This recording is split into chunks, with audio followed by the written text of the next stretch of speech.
And this is the famous chapter where Daniel gets chucked into the lion's den. And so we could entitle this lesson Liars, Laws, and Lions. That would be a good title, because there was plenty of liars and some laws and some lions in here. Or another good title could be The Lion King. I like that one pretty good myself. Daniel chapter 6. And I'll just read the first 3 verses and we'll go for it. It pleased Darius to set over the kingdom 120 satraps to be over the whole kingdom. And over these 3 governors, of whom Daniel was one, that the satraps might give account to them, so that the king would suffer no loss.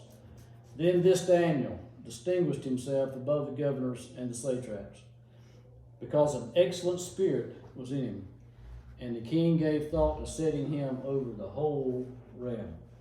Uh-oh. So a little bit of background. Belshazzar, who we saw in chapter 5, was killed the very night that the handwriting appeared on the wall. And we studied that pretty good, and also noted that 2,500 years after this was written, we still use that term. You know, like impending judgment is coming, right? Handwriting's on the wall.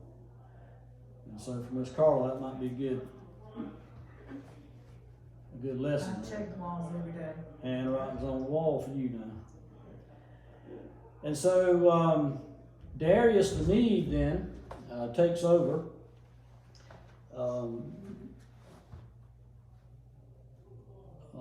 Babylon.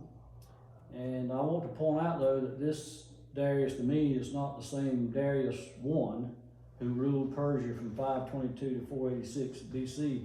This Darius the Mede is probably a title of the man that King Cyrus appointed to be king over Babylon.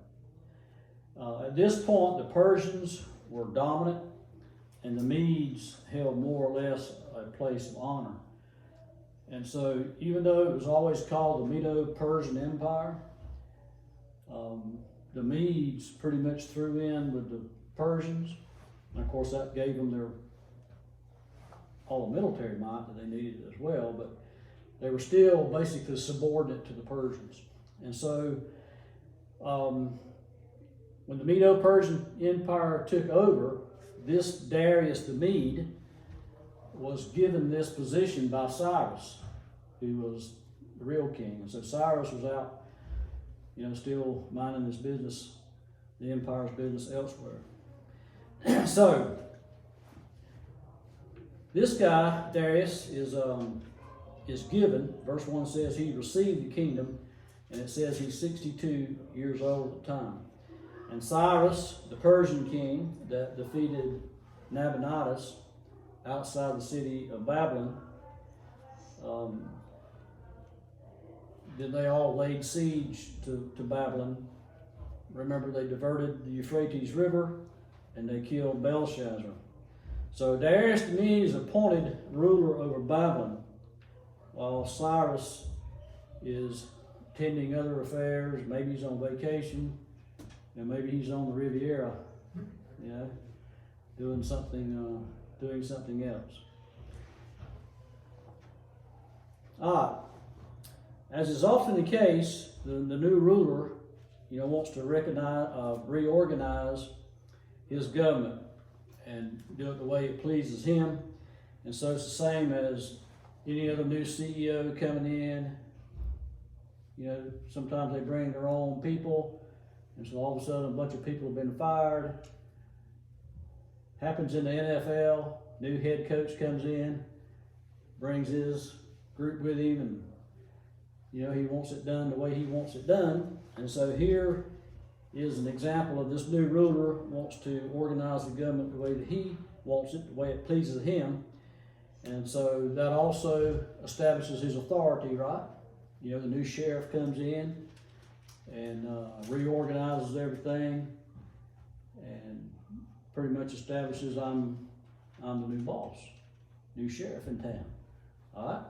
So, verse 1 says that he appointed 120 satraps. I guess the best way for us to relate to that is we'll call them lieutenants over the entire kingdom, and then over these 120, there was 3 governors, and we can relate to governors.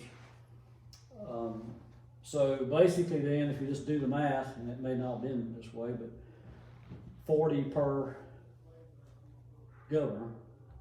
So each governor had 40 lieutenants under him, and all these lieutenants then, whatever their region was, all the villages and the towns and the little cities and on and on it goes, they were a head or mayor of every one of those. And so that's how then all of these satraps then, or lieutenants, would report to their local satrap, and then the governor would report straight to the king. So, and Daniel was one of the 3 governors. And so, if you read into the scriptures here, Darius was able to pretty quickly find out who had been running things, and who the better managers are. You just ask around. It could be that Daniel already had a reputation that preceded him outside, those walls. Darius may have already knew him. But anyway, it didn't take him long to figure out who the main players are. And so he starts with these 3 men, and Daniel is one of them. So the structure then was supposed to ensure accurate accounting. In other words, no stealing. You think they stole money in them days, Ellen? Embezzled money? Oh yeah. They were probably quite good at it.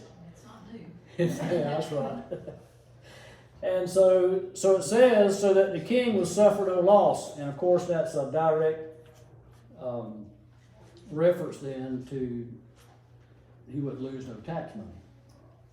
So you can imagine now you got this huge empire, and you got 40 lieutenants in this area, and 40 lieutenants in that area, and 40 in that area, the mayors of all these little, and they're supposed to be collecting the taxes, and then they turn that into their governor, and then the governor's making sure they're doing it all right.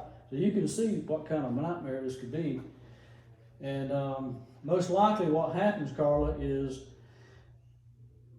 the governors then, and particularly Daniel, would be looking behind those satraps, or the lieutenants, and trying to make some comparisons, and things just ain't adding up,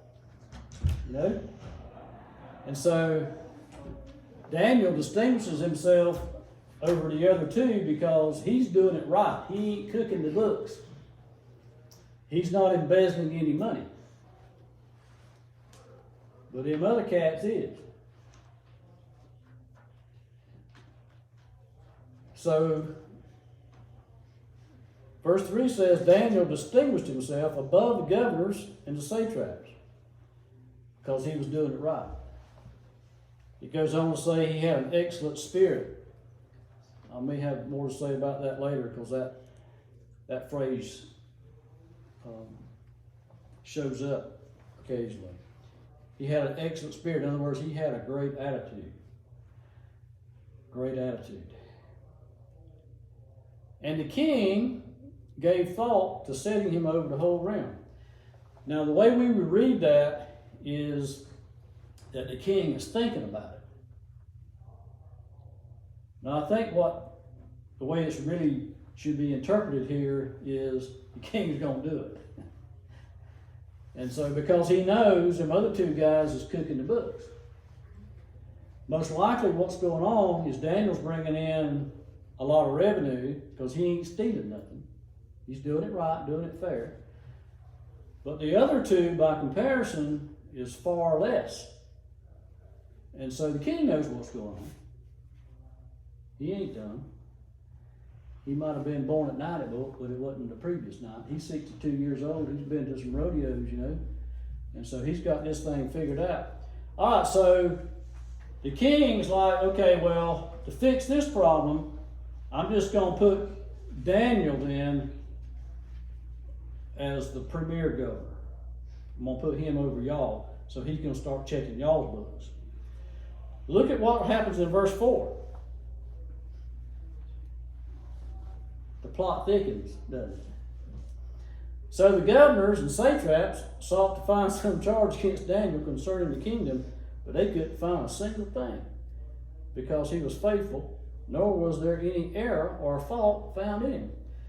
Okay, so what's going on here? These other two and the satraps thought, oh my gosh, our party is up.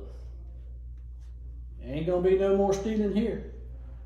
They're gonna put Daniel over us. We can't have that. Can't have that. And so they start plotting to how we gonna get rid of Daniel so we can go back to business as usual. I mean, that's what's going on here. So they couldn't steal money like they've been doing.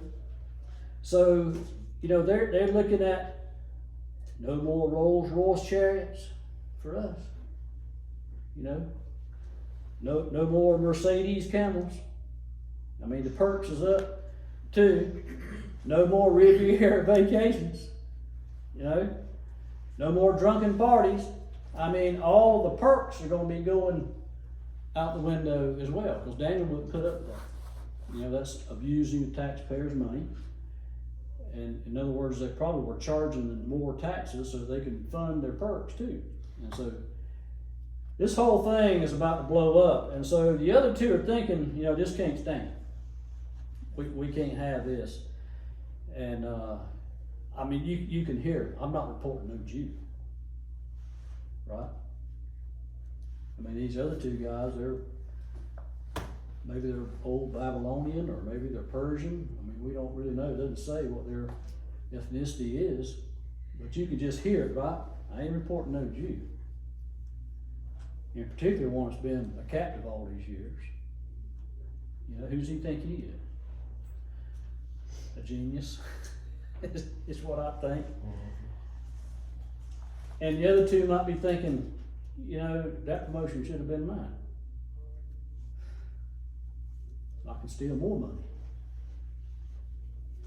Because not only would I have control over one province of 40, I'd be over all of them. I could steal more money.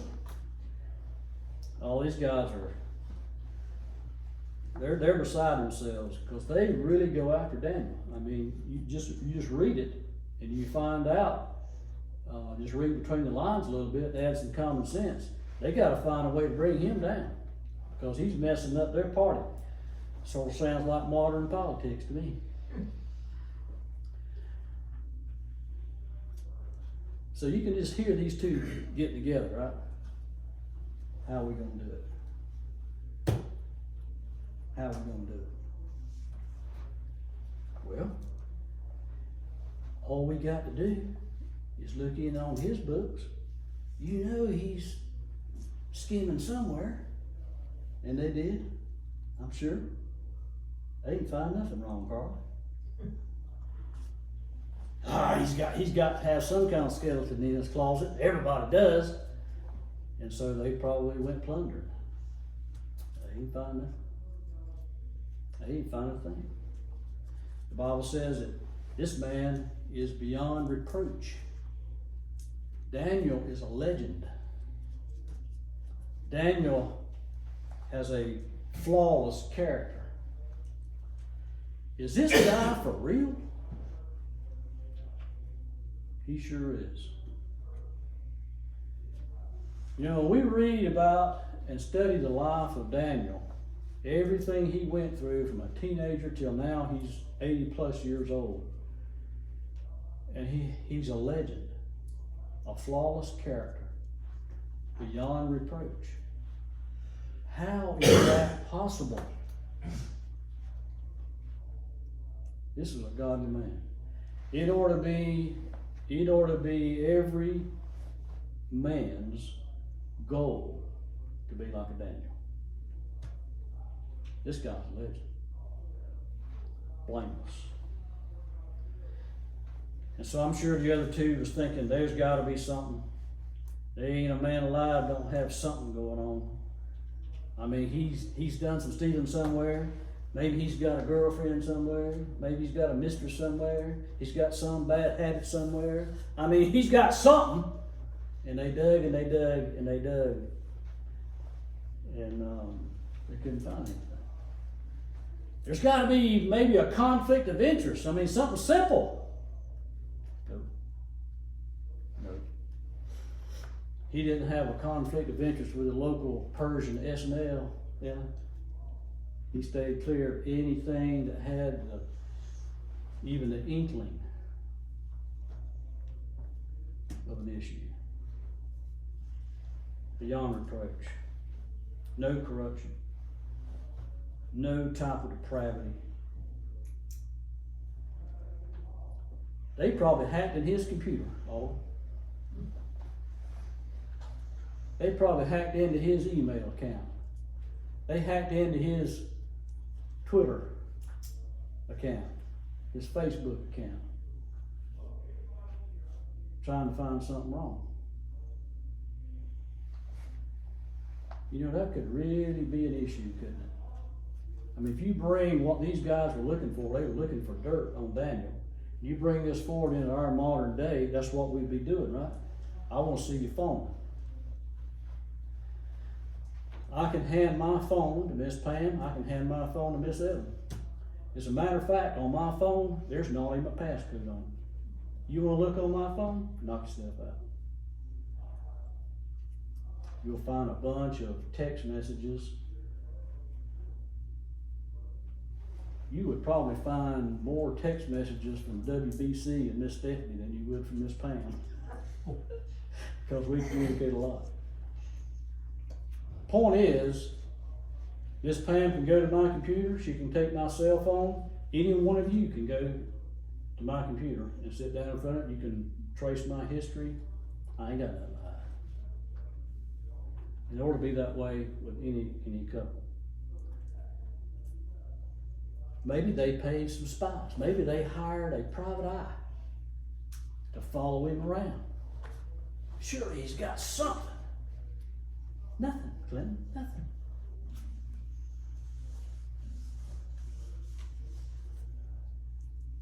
Maybe they eavesdropped on him. Maybe they went to all of his activities. Maybe they opened his letters and opened his scrolls. Maybe somebody from the PBI went to see him. That'd be the Persian Bureau of Investigation. I'm sure they did everything. They tried everything. But at the end of the time, after a period of time of looking, they found nothing. They found nothing. And so I'm wondering, what are we gonna do now? I mean, we gotta find a way to bring him down. We gotta get rid of him, but we sort of need to do it by way of what's legal. If we have to bend some rules, so be it. I wonder if they thought maybe we ain't never seen anything like this. They had to. I mean, these guys searched everything. They left no stone unturned trying to find something wrong with Daniel's life, and they couldn't find nothing. Surely they was like, we ain't never seen nothing like this. Is this guy for real? Yes, he is. I'm sure these guys are just burning with rage and envy and jealousy because Daniel was a Christian in our modern sense, a man of faith, and he always done the next right thing. I think I got that from David Jeremiah. Always do the next right thing. Daniel always done the next right thing. Verse 4 says there was no error and no fault. Now in verses 5 through 9, I'm not going to read it. I know y'all have. these two governors and the satraps, they hatch a plan then concerning Daniel's faithfulness to God. See, they couldn't find anything wrong with him secularly in his career, according to the politics of the day. He was blameless in all of his career, his politics and everything. And so what they had to do is, we got to figure out how to bring him down something concerning his God. And so they hatched a real clever plan here. You have to give it to them. They hatched a plan concerning Daniel's faithfulness to God. They clever. They know Daniel. And they know Darius. Daniel is faithful to the only real God. And they know Darius is a vain man.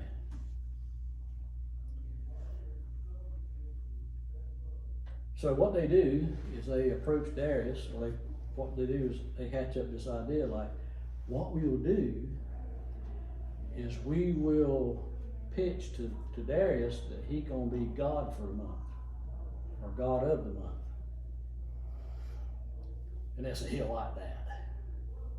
We're gonna make you God for a month. Nobody is supposed to pray to any other God but you during this 30 days. Knowing that Daniel was going to pray to his God. Because the Bible clearly says that, as his habit was, 3 times a day, he would get on his knees and open his windows toward Jerusalem, and he would pray. That was morning, noon, and evening, 3 times a day. Dependable. They knew he would do that. So then what they had to do then was make a law, a new law, that would conflict with that. So they had to create something new to catch Daniel concerning his faithfulness to God. So these two, it's a very clever plan. So the plan then would put Daniel in a position where he'd have to choose between God and government.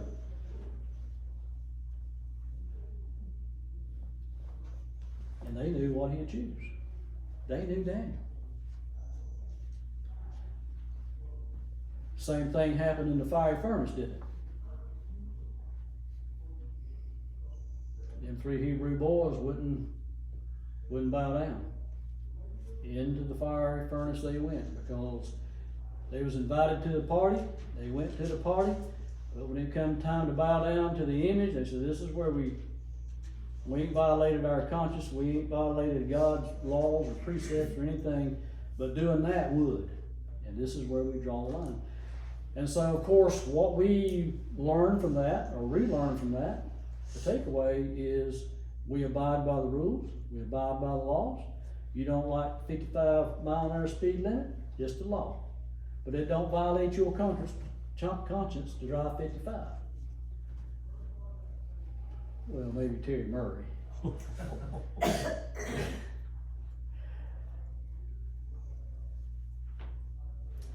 When we get to the point where it violates what God says, that's where you have to take a stand. That's where them 3 Hebrew boys took a stand. And this is what they knew Daniel was going to do. And of course, then they'd have him, right? They'll make Daniel choose between Darius and God. I want to point out too that it's apparent by the time we get into the scriptures, and I'll go ahead and bring it up, that Darius has become real close to Daniel. He sees in him this excellent spirit. He sees that he is gifted, that he's honest, he's trustworthy. You know, his character is flawless, and that's why he's going to put Daniel above, make him prime minister, basically. He's going to be third ruler.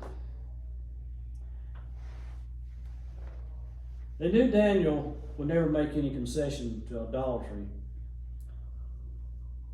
But because Persia had no law against the worship of only one God,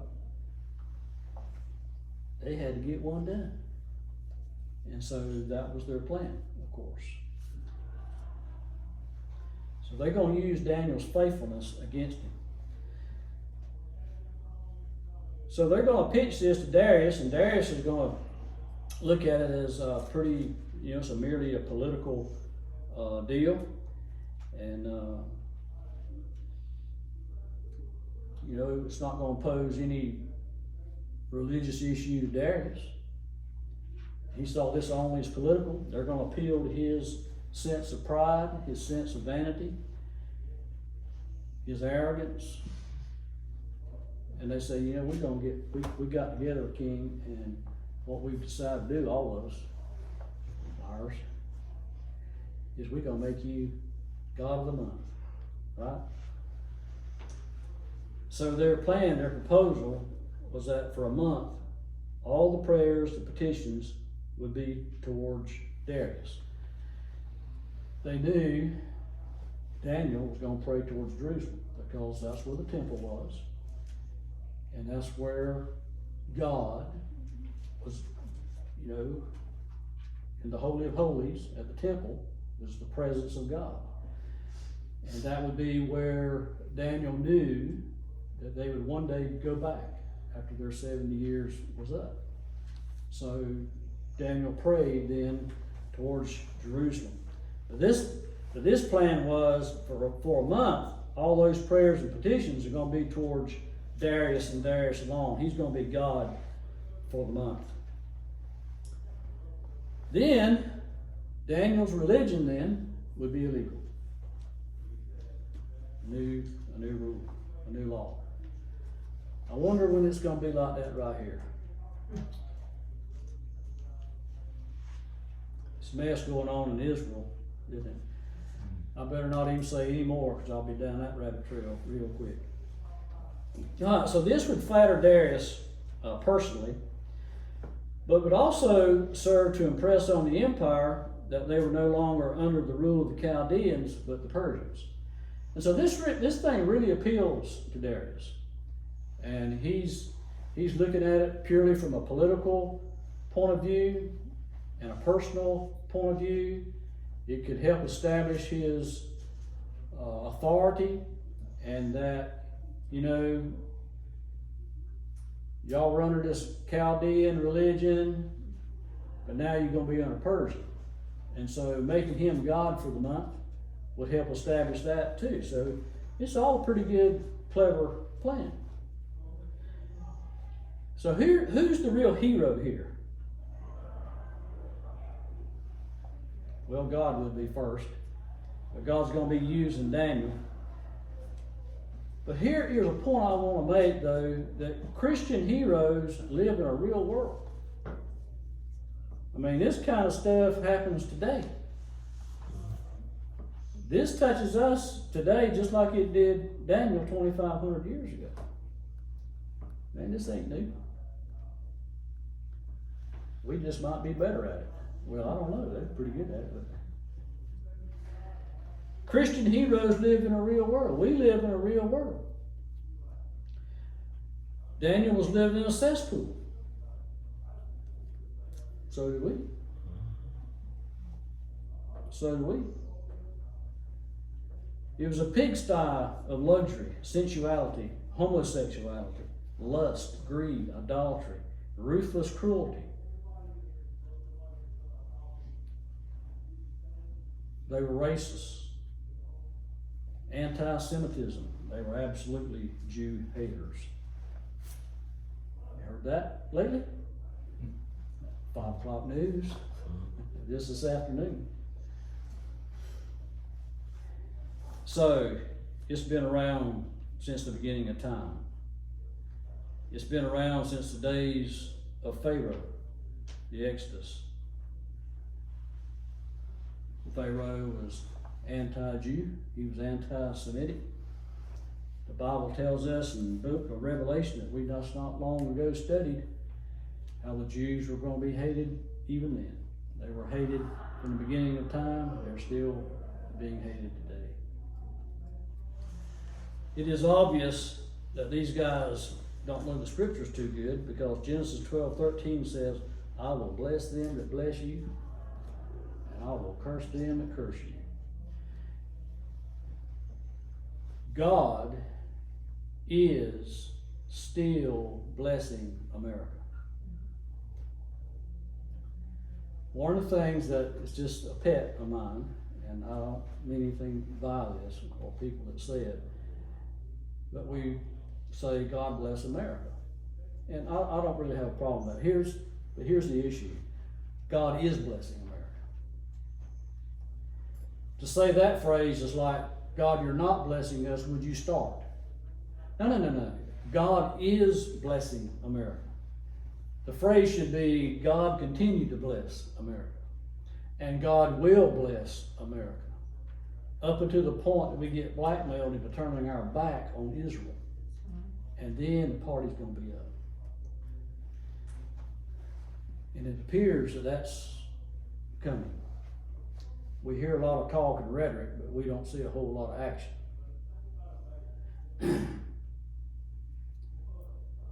So when they started this process to attack Daniel, they were asking for God's judgment. I mean, they were basically saying, God judges, because they're after Daniel. That's God's prophet. That's God's man. Listen, you don't mess with God's anointed. There will be a price to pay for that. That promise ain't changed.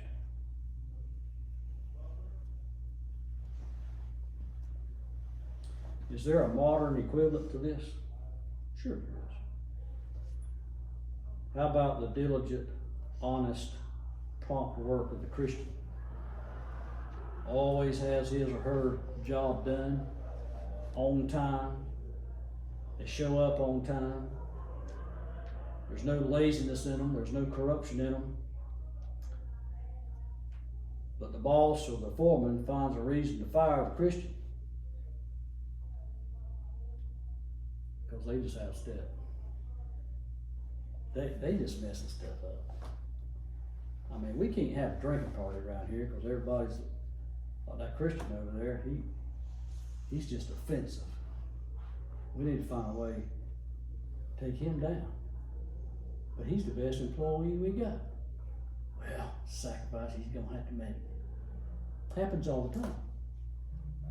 Happens all the time. This is the real world. And we live in it. But we as Christians have got to choose between our testimony and our witness and our integrity or the other things.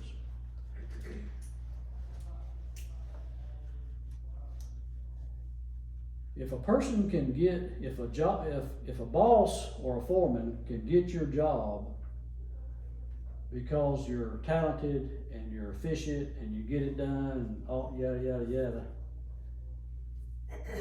and he can still fire you, it ain't worth having. There'll be another job. You got to stick to the stuff. You do. Trust God with the consequences. It's always best to put God first. It has been proven time and time and time again. We have to have that courage. Put God first. The rewards may not always be in this life. There's always a price to pay for leadership, isn't there? You be a leader in any fashion, any job, any organization, at church. It don't matter. It don't matter what the business is. It don't matter what the organization is. You become a leader, there's a target on you right now. That's right. There's always a price to pay for leadership. If you're in a leadership role, don't be surprised if you find there's a target on your back. In verse 6 and 7, they get this audience with the king. And it's probably a strategic time. Maybe the king is just back from travel somewhere and he's weary from work. The word in verse 6 is pretty interesting. It's thronged. My translation is actually uses the word thronged. Is there a different word used? Verse 6, governors and satraps thronged. Has anybody got a different word? Assembled. Thronged, I think, is a better word. But I looked up the Hebrew here, and it actually means a commotion or to thunder. Mine says stormed in. Storm, okay. You know, the reference says stormed in. And your translation is what? Don't let me lie to you. New King James? King James? No, it's King James. King James. King James studies Bible. And it says what? Storm? Strong. It says Okay. assembled and the reference is stormed in. Okay, well that's good. So that's really, you have to get a feel for, they just went bursting in there. They thronged before the king. They made a commotion. They come thundering in there. They were so full of themselves, like, man, this is gonna be good. We can't wait to tell the king about this. And he's gonna be so pleased. I mean, they were like beside themselves to do this. And so they were very excited about their scheme. So verse 7 says that all the governors have got together. Liar, liar, pants on fire. You mean to tell me that Daniel was in on this? That's right. And all his satraps? I doubt it. I doubt it. And he says, all us governors have gotten together, all the officers throughout the whole entire empire, and we all agree. We all agree. Boy, can I go on a tear with that. We all agree. Who says y'all agree? Where are you getting your information? All the scientists in the world agree that climate change is ruining this world. Yeah? What scientists? Oh, well, everybody that's a real scientist. Yeah, really? That's just a made-up number. Liar, liar, pants on fire. We all agree. No. They didn't all agree. We all agree that you should be God of the month. And you, O king, should make a law that whoever prays to another God except you for 30 days is going to be fed to the lions. Being fed to the lions was pretty weighty. I mean, that would get people's attention. That might be, Scott, that might be as bad as that furnace. I mean, I actually thought about this. Do I want to go in the fire or the lion's den? I mean, either one's going to hurt, right? Fed to the lions. So here's flattery and lies. Lies on top of lies. And vain flattery ain't nothing but lying as well. I mean, they souped it up. They made this really, really nice. So Darius must have been really impressed. And he didn't even notice that Daniel wasn't there.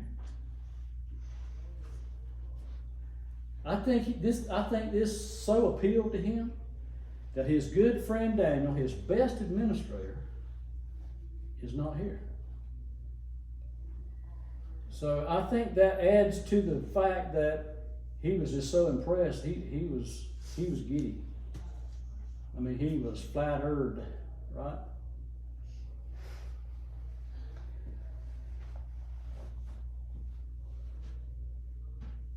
Daniel wasn't invited. Imagine that. But he was their boss. Let me go back to verse 3. The king gave thought, said to him over the whole realm. That's pretty much he done it. Daniel was their boss. They cut him right out. They working behind his back. That's not a good thing to do. That's not a good thing to do. Even in the secular world, that's not a good thing to do. There's no loyalty there. But it is interesting, though, that they did include Daniel when they said all the administrators were in agreement. So they were willing to use his magnanimity They were willing to use his flawless character. They were willing to use his legendary status to help them get this passed, but he wasn't invited to the party. I've seen that done before too. Where someone would just insinuate that, oh, so-and-so, he didn't have a problem with it. Oh, okay, well, if he didn't have a problem with it, then all right, I'll go along with it too. Liar, liar. And it happens all the time. So it's interesting that they did include him when they said all of us were in agreement, implying that all the official leaders were invited to the scheme. More lies.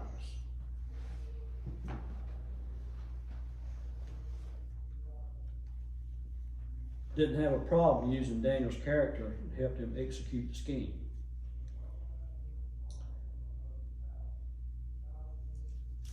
So the king now is being magnified.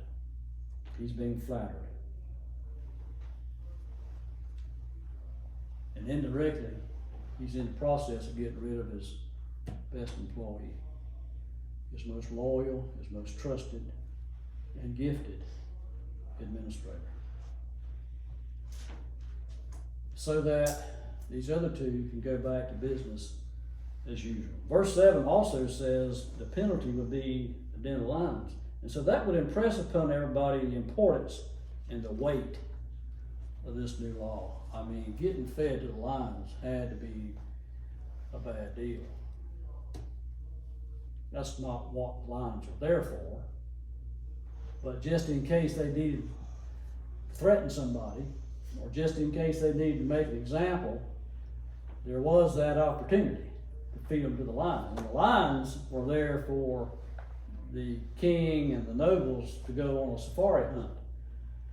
I mean, they had it fixed where the lions were in this cavern, and they had a fence around a multi-acre property, and they'd let a lion out, and those courageous nobles would go out there with 100 protectors probably and shoot them a lion so they could boast about how they went on a lion hunt. I mean, that's what it's for. It's all for sport and for show and for boasting. That's what the lions were there for. But you could be fed to the lions too in case, I mean, it was convenient. But the lions were there for that reason. You know, the king of the beasts, I mean, nothing is more ferocious than a lion. And, you know, we've all probably heard them roar at zoos and even on TV. I mean, some movies have been made about lions. I mean, that lion can roar and it just absolutely cause your spine to tingle.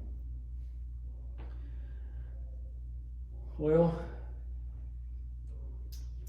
we're going to feed them to the lions. In verses 8 and 9, Darius does not consult with Daniel. I think maybe the flattery, he was so impressed. The other two had said, well, we all got together and we did this. And maybe they had an answer ready that, oh, well, Daniel had to go see about a ill friend or something. And he just couldn't be here. But we all agree. So they just flat lied. But he doesn't consult with Daniel. And maybe he thought there was no reason to believe that the other two would misrepresent Daniel's position. And it seemed like there was a lot of other nobles and officials were on board with it. And so the new law seemed reasonable. You know, politically it was reasonable to unify the kingdom. You know, get on with the new Persian rule. And besides, being God for a month, that's quite appealing. You know, I'll be a deity for a month. So Darius signs the law. He signs it in law. And of course, it's not a signature like we use today. You know, my signature looks something like this.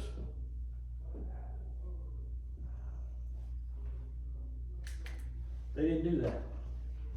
they had a ring, right? Remember the signet ring? And so it had the emblem. And so what you done is if you wanted to seal an envelope, you would drop wax, close it and drop wax on it, and then you put your ring, and that's how you signed it. So that the person that got it saw that signet, like, oh, this is from the king. This is an invitation to a party from the king. And so instant credibility, right? So that's how they signed the law into being a signet ring. He signs it. And it can't be changed. You see, one of the rules about the Medo-Persian Empire is that the king was considered infallible. So if he signed a new law, it couldn't be changed. Because if it could be changed, it would mean or imply that the king made a mistake. He was infallible. He was a god. He was deity. So the law of the Medes and Persians, when you see that phrase, it's there for reasons. And it, 2 or 3 times in these scriptures it says it can't be changed. You know, they call in Darius and say, well, you know, you've signed it, that can't be changed.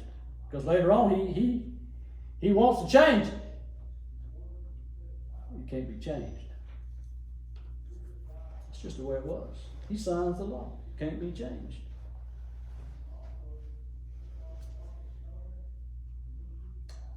To change it would mean I was wrong.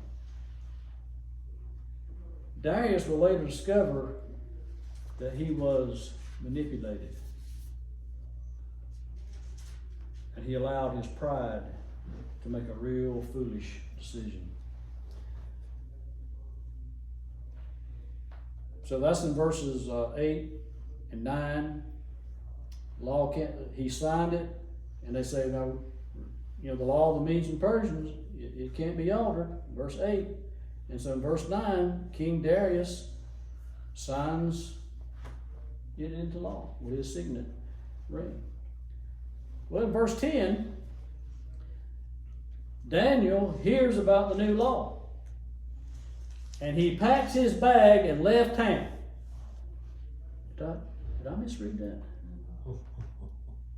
He wasn't scared. He weren't scared.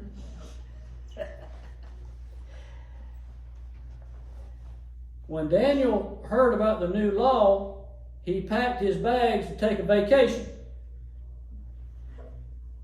No, don't say that either. When Daniel heard about the new law, he's like, oh, lion's den. It's just 30 days. Here's what I'll do. I will just keep my windows closed. Because all these 60 plus years of being there, Daniel's now 82, 3, 4. He's been there 66 years, I think, about. And he'd always prayed 3 times a day towards Jerusalem publicly.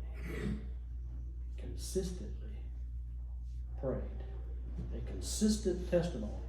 A consistent witness. But can we imagine Daniel saying, well, for these next 30 days, I'll just keep my windows closed. That way they can't see me. What would you call that? Coward? Yeah. Yeah. Secret agent Christian. Ain't no place for no secret agent Christians. One of the best examples, I remember going to lunch with a colleague one time, and I said, if you don't mind, I'll return thanks. And usually when I do that, I will go ahead and do it whether they play along or not. I mean, they can go ahead and eat. I mean, don't bother me now. Most, 99% of the time, sure, yeah, please do. And so this colleague of mine said, I said my blessing under my breath. I said, oh, how quaint, how convenient. That ain't no witness. That ain't no testimony. That's a secret agent Christian. If people don't know that you're a Christian, there's something wrong. Did Daniel do that? Nope. No, he didn't. No, he didn't. When Daniel heard the foolish decree, he said to himself, I'll just pray 3 times a night. No, don't say that either. Can you see what I'm getting at? You can always come up with excuses of why you need to do something different. And Satan will give you plenty. That's right. He will load you up with excuses, not reasons, excuses. Sometimes there's a reason you can't make it to church. Sometimes there's a reason you can't do a particular ministry. I mean, if you just got in a car wreck and your back's broke and you're on your way to the hospital, you can't go. That's a reason. But Satan will give you a long list of excuses why you shouldn't behave in a Christian manner. You're just going to cause a scene. You're going to cause a commotion. People's going to think you all high and mighty. They're going to call you goody two-shoes.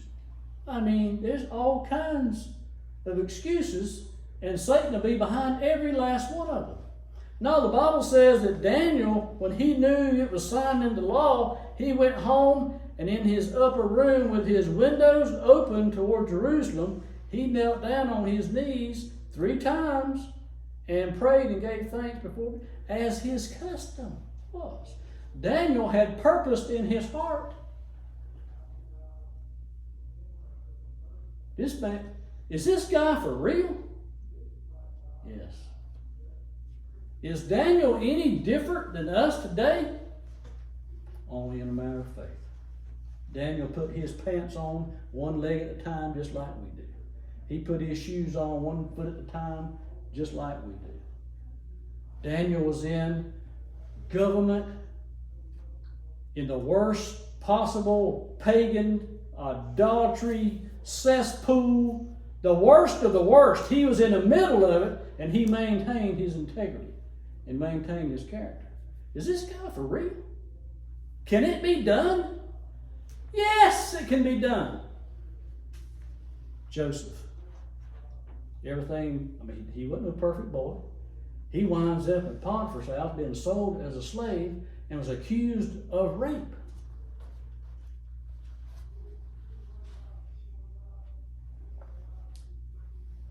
He was well trusted in that place. He could have had his way. Did Joseph do it right? Yeah. Is Joseph any different? Is Daniel any different 2,500 years ago than us today? No. Only in the amount of faith. That's the only difference. Can it be done? Yes, it can. Daniel did it. Joseph did it. Ezekiel, there's plenty of other examples in the Bible. Job, godly men and women that did it right. Can it be done? Yes, it can.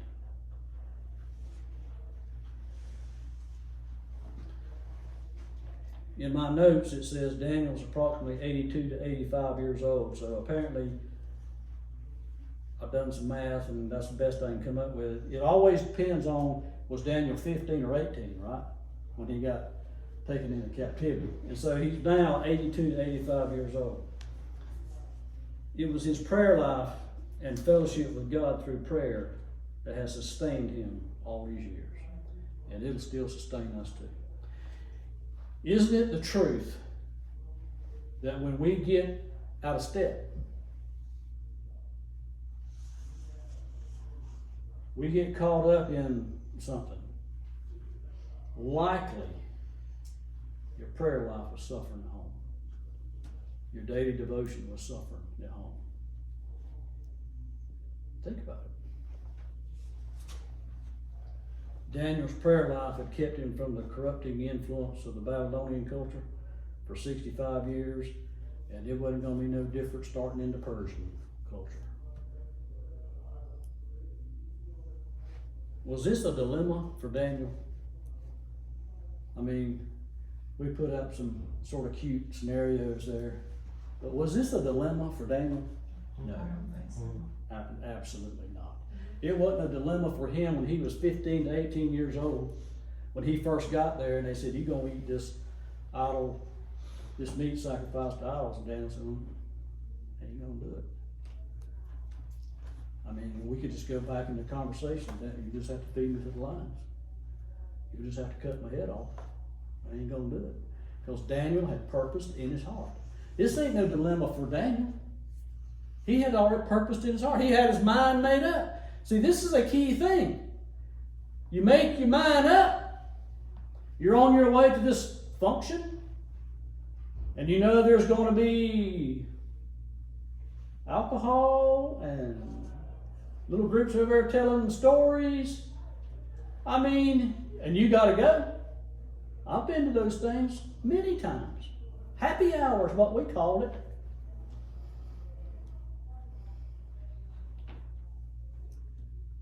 You got to make your mind up before you get there. How am I going to respond? You practice this, you rehearse it. Daniel had purposed in his heart. He had done rehearsed this. Rehearse it. There's no harm in that. What am I going to say? How am I going to respond to this, that, or that? Play the what if scenarios. Purpose in your heart. Make your mind up. There's an opportunity to be a witness. Oh gosh, some of the stories I could tell.